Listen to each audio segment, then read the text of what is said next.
So, look at the disadvantages of vertical communication.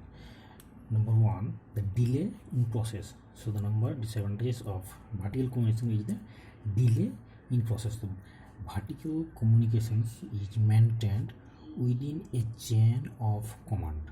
Any important informations is conveyed through this chain. Any important information is conveyed through these chains. Therefore, vertical communication system is a delay process. So the first point is the delay in process. The vertical communications, any informations that are conveyed through these vertical communications is maintained within a chain systems. So the employee or the worker, if any employee or the worker wants to convey any information to the higher authority, he has to go through the chain system.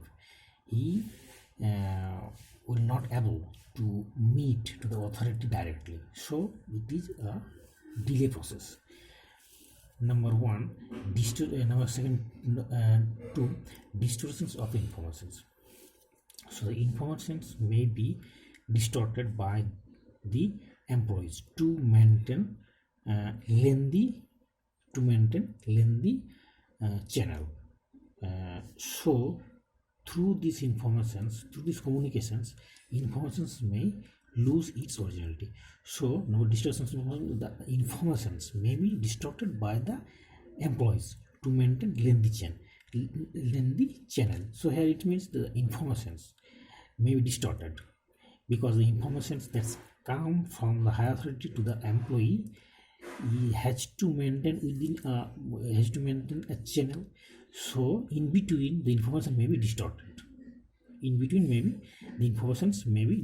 So through this communication process, it may lose its originality. So the information may lose its originality. So if higher authority wants to convey some things to the lower employee, to the lower employee, and he conveys message to his subordinate, then this subordinate, then the message comes from the higher authority to the employee through a chain system. So in between, the informations may be distorted. So the original informations may not be come to the employee. So there is the chance of distortions of informations. Number three, slow process. So the vertical communication is a slow process. It is also a disadvantage of vertical communications.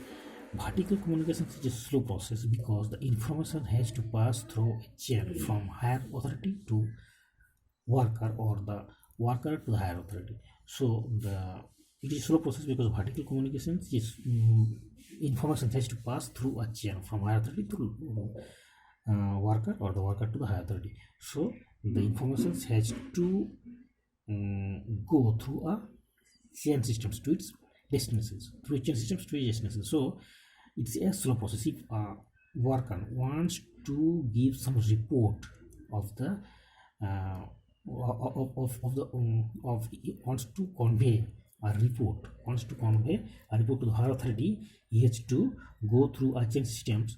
So it's a slow process. So it is a slow process. It is not a rapid process. So the vertical communication is a slow process. Now look at the fourth one, is the reduced relationship between superior and the subordinate may be reduced due to the lack of direct communications. So here the higher authority to the lower authority, there is a gap. So the relationship between the higher authority and the lower authority is not possible in the vertical communication. So it is also a drawback of the vertical communication. So it also reduces the relationship. So we have completed the vertical communications, advantage and disadvantage. And the second one of the formal communications is the horizontal communications. The second horizontal communication.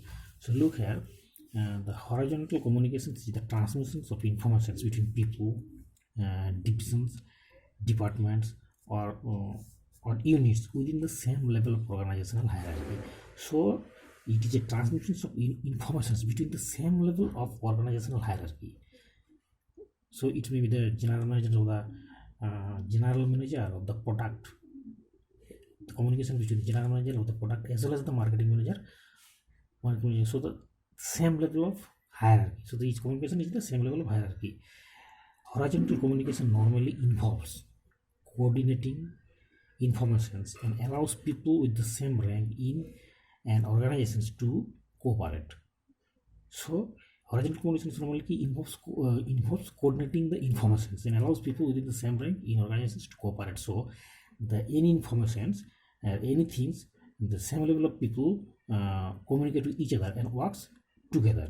So the same level. So it is communications.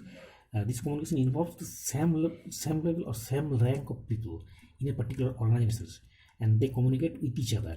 So it is more informal than the vertical communication. It is also more informal than vertical communication. But vertical communication is strictly a normal. It is strictly vertical, strictly formal communications, and there is a command of chair.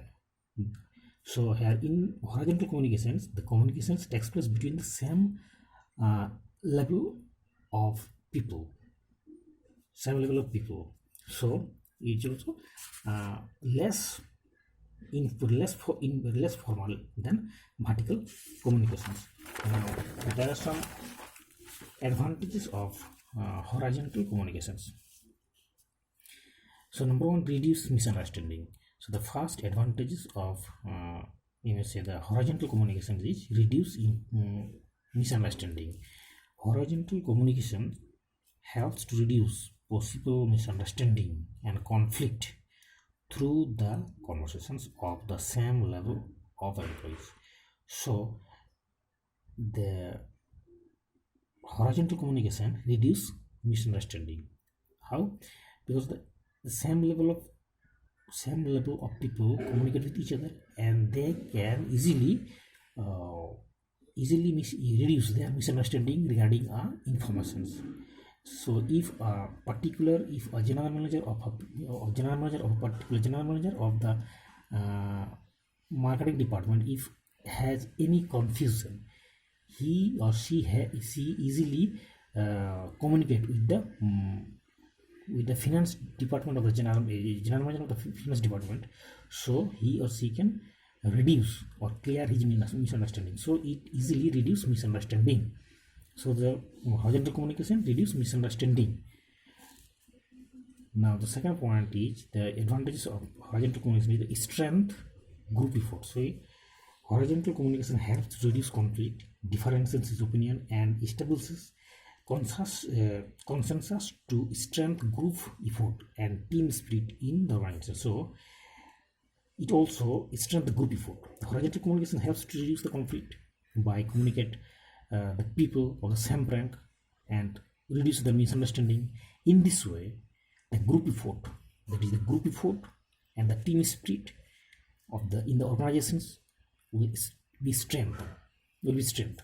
So according to by reducing the conflict, the different opinions, if the same level of people of the same level of a particular rank, people discuss among themselves on a particular issue, so their conflict really reduces and they work together for the organization. So it will is strength group effort. Now the last one is the distortion free information. So the horizontal communication is a distortion free information, whereas the vertical communication is the distortion informations, but here is free distortion.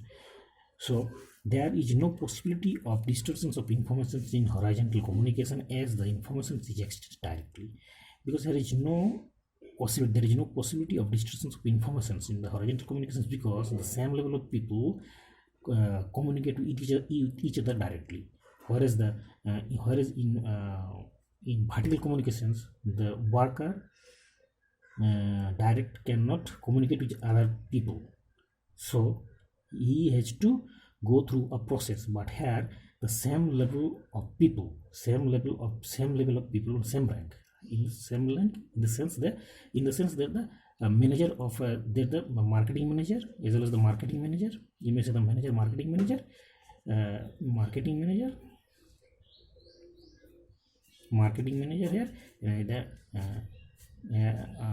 here the product.